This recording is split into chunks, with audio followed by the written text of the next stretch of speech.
What if the most classified experiments in modern history weren't buried in locked files, but replayed for millions of people as entertainment? Stranger Things isn't just a sci-fi nostalgia show. It's a carefully wrapped version of something much older, much darker, and very real. Government experiments on children, psychological conditioning through trauma, the search for hidden dimensions of reality, and the idea that certain minds, young, sensitive, gifted, can be turned into gateways. Stranger Things is about a secret government operation that kidnaps children and uses them as test subjects in experiments tied directly to military technology and interdimensional research. The children are conditioned and pushed beyond normal psychological limits because their minds are the access point. Their trauma, fear, and dissociation are what allow contact with the other side. Stranger Things presents it as science fiction, but what they don't tell you is this storyline closely resembles a real-world framework that has existed for decades. At different points in modern history, governments and institutions have pursued the same core objective: identifying certain minds, altering consciousness, and pushing beyond the known limits of reality, often at the expense of children who are frequently the primary targets and victims of these experiments. MK Ultra was a documented program focused on breaking and reshaping the human mind through trauma, isolation, and psychological stress. Project Montauk expanded that pursuit, targeting children, psychic sensitivity, and the idea that human consciousness itself could be used as a tool. Project Stargate explored whether altered states of consciousness could be trained, weaponized, and used to perceive locations, targets, and information beyond normal sensory limits. The GATE program functioned as a way to identify children with heightened cognitive and perceptual traits at an early age, and CERN represents the modern, institutional effort to probe hidden dimensions and the underlying structure of reality using massive technological systems. These programs didn't exist in isolation. They form a continuum: identification, conditioning, experimentation, and access to the supernatural. Together, they create the foundation for everything that follows in this video. Long before Stranger Things existed, real-world programs were already engaged in the systematic breakdown and reprogramming of the human mind, with children among those who were experimented on.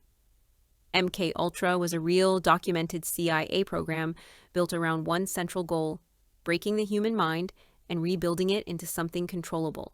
Trauma, isolation, sensory deprivation, and psychological stress were the methods used. The objective was to fragment identity, suppress memory, and create a state where the subject could be shaped, directed, and used. Stranger Things doesn't hide this connection. It puts it on screen. Early in the series, the show includes a newspaper clipping that explicitly references MK Ultra, embedding the program directly into the world of the story. A confirmation that the experiments taking place at Hawkins' lab aren't fictional inventions. They're an extension of something that already happened. Eleven's conditioning mirrors MK Ultra protocols almost exactly. She's isolated from other children, deprived of normal development, rewarded for compliance and punished for resistance, pushed into extreme stress until her mind fractures, and then trained to operate from that fractured state. Her abilities don't emerge despite the trauma. They emerge because of it. MK Ultra belonged to the 1950s and 60s. By the early 1970s, that research didn't disappear. It evolved. That evolution became Project Stargate, which ran from the early 1970s through 1995. Where MK Ultra focused on breaking consciousness, Stargate explored whether altered states of consciousness could be trained, directed, and used operationally. In the show, 11 is placed into sensory deprivation, isolated from the outside world, and instructed to find people and places she has never physically seen. That is the core premise of Stargate: perception accessed through altered states of consciousness. Subjects in this experiment describe observing distant rooms, military installations, and hidden targets. Project Stargate experiments began at Stanford Research Institute and later fell under the control of the U.S. Army and the Defense Intelligence Agency. Unlike MK Ultra, Stargate was not primarily about breaking subjects through trauma. Instead, it relied on altered consciousness achieved through controlled conditions: deep focus, reduced sensory input, guided mental states, and strict protocols. The program treated consciousness as non-local, capable of operating independently of the body. Intelligence gathering would no longer depend solely on satellites, spies, or surveillance equipment.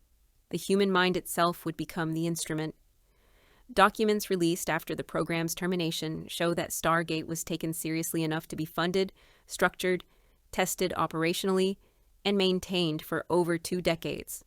Whatever conclusions were reached internally, the program's longevity alone makes one thing clear. This was not fringe research. It was a sustained attempt to weaponize perception through altered consciousness. As research into altered states of consciousness progressed, another conclusion was forming at the same time. Through MK Ultra, they had learned that adult minds resisted fracture, but children's minds did not. They were more flexible, more suggestible, easier to break, easier to shape, and far more responsive to conditioning. That's where the GATE program comes in, Gifted and Talented Education, an initiative that quietly expanded nationwide and peaked during the 1970s and 80s.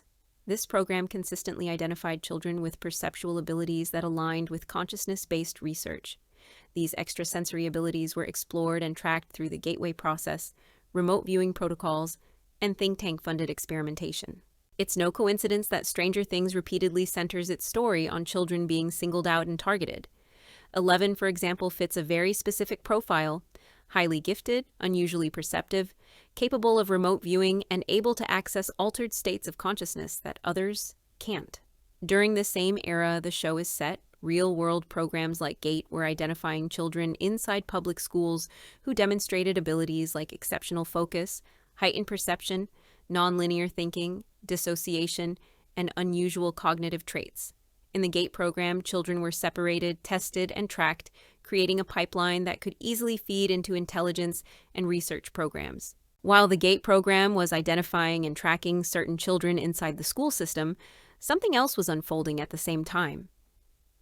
In the late 1960s through the early 80s, Project Montauk is said to have been operating in parallel, focused not on finding gifted children, but on what could be done once they were already identified. Originally, Stranger Things was going to be called Montauk. The show's creators have acknowledged that the early concept was directly inspired by the allegations surrounding this project. For years, Project Montauk existed only as rumor.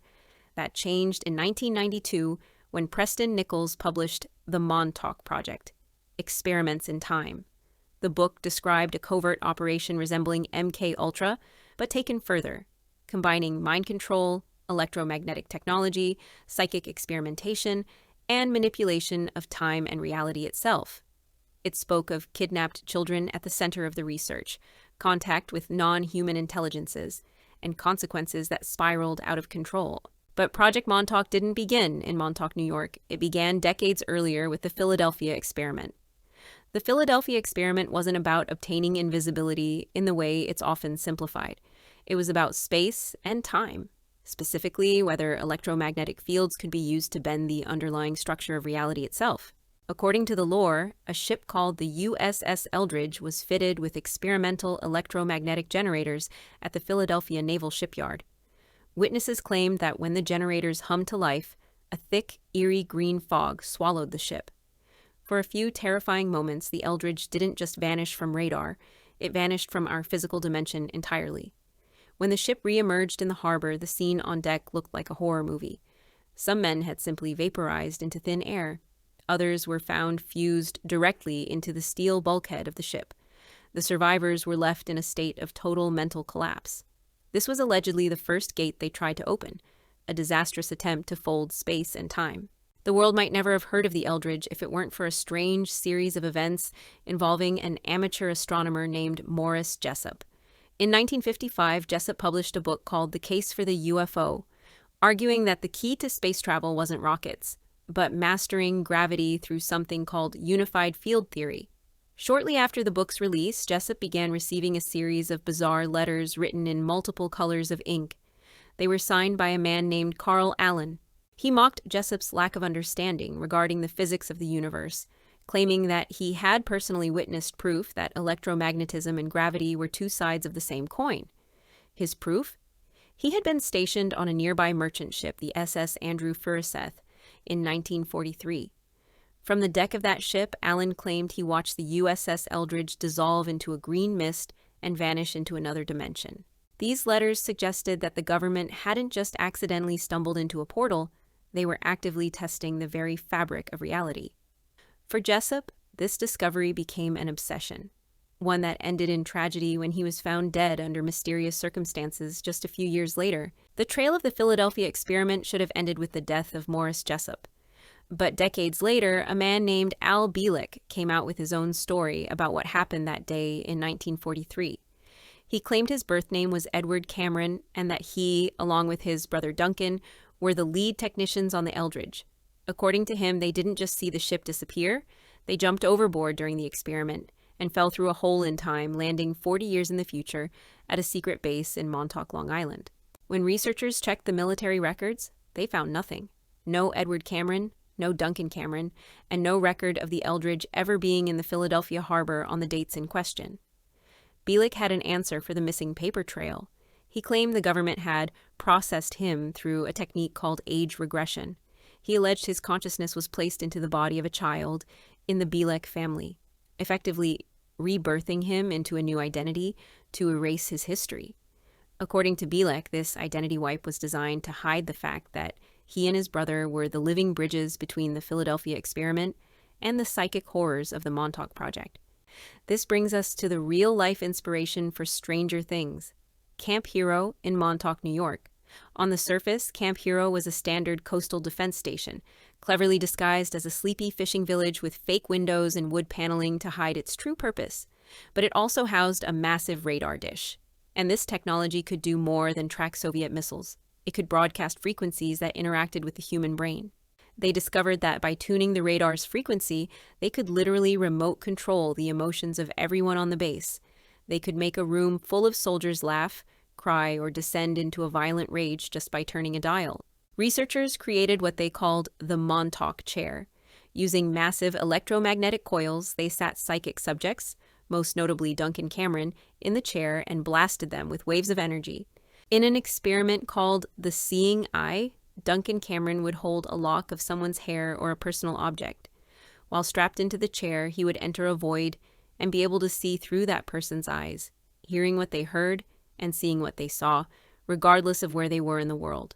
But the experiments didn't stop at observation. Duncan's powers began to manifest physically. He could manipulate electronics from across the base, and eventually he began to manifest objects out of thin air. The project reached a breaking point when Duncan supposedly tapped into a higher intelligence. On a night in August 1983, a massive rift opened. A creature, described by witnesses as a subconscious beast, was manifested into our reality. It tore through the base, destroying equipment and attacking the staff. The only way they could stop it was to literally take an acetylene torch to the cables of the Montauk chair, cutting the power and slamming the gate shut. I'll be the first to admit that these stories sound like something ripped straight out of a sci-fi fever dream. The idea of psychological rifts, time gates, and a beast manifested from the subconscious mind pushes the boundaries of everything we know about reality. But history has shown us time and again that the truth can be far stranger than fiction. These accounts, the chair, the portal, and the monster, rest largely on the testimony of Preston Nichols. He wasn't just a storyteller. He claimed to be the very engineer who maintained the equipment at Camp Hero while these events were unfolding. He spoke with the technical precision of a man who had seen the impossible firsthand. Whether you see this as a groundbreaking revelation of hidden science or the most elaborate urban legend of the 20th century, there's no denying the weight it carries. It forces us to look at that rusted radar dish in Montauk and wonder, what if the walls between our world and the next aren't as solid as we think? At the very least, it's a possibility worth considering. Following the release of Preston Nichols' book, people began to come forward alleging they were survivors of Project Montauk. They claimed they were part of a group known as the Montauk Boys, a collection of children abducted and brought to Camp Hero for psychological breaking. The theory claims that the project targeted children who were expendable, orphans, runaways, and boys from broken homes. Much like 11, these children were allegedly stripped of their identities and subjected to unimaginable trauma. Some of the claims include the military using mind-fracturing techniques, subjecting the boys to extreme cold, starvation, and physical abuse in order to unlock their latent psychic potential. They would be dosed with LSD and placed in sensory deprivation environments, all with the goal of making their minds pliable enough to be programmed as sleepers or psychic soldiers. Survivors claim they were forced through the portal Duncan Cameron opened just to see if the human psyche could survive the trip. If they survived, they were allegedly reintegrated into society with their memories suppressed using the same frequency technology Preston Nichols described. They would live normal lives for decades until a specific trigger or a book like Nichols caused those memories to flood back in. By 2002, the government attempted to wash its hands of the site, but selling a military base shrouded in rumors of time travel wasn't easy. Environmentalists blocked development, and today Camp Hero is a state park. The derelict buildings and the massive radar dish remain off-limits, monuments to a secret history. Yet, the gates haven't kept everyone out. Urban explorer Brian Minnick is one of the few who managed to get inside the tunnels. He discovered heavy vault-like doors with bank-style spindle locks and rooms plastered with psychedelic wallpaper, the kind of setting you'd expect for sensory deprivation or LSD trials. Minnick also claimed to uncover paperwork suggesting that in the late 1980s, years after the base was officially closed, the government was still spending over $80,000 a month on food for the site. Who were they feeding in a decommissioned base? The answer might lie in the fine print of the 1984 quitclaim deed. This is the legal document that officially transferred the land to the state, but it came with two strange conditions. First, the subsurface clause.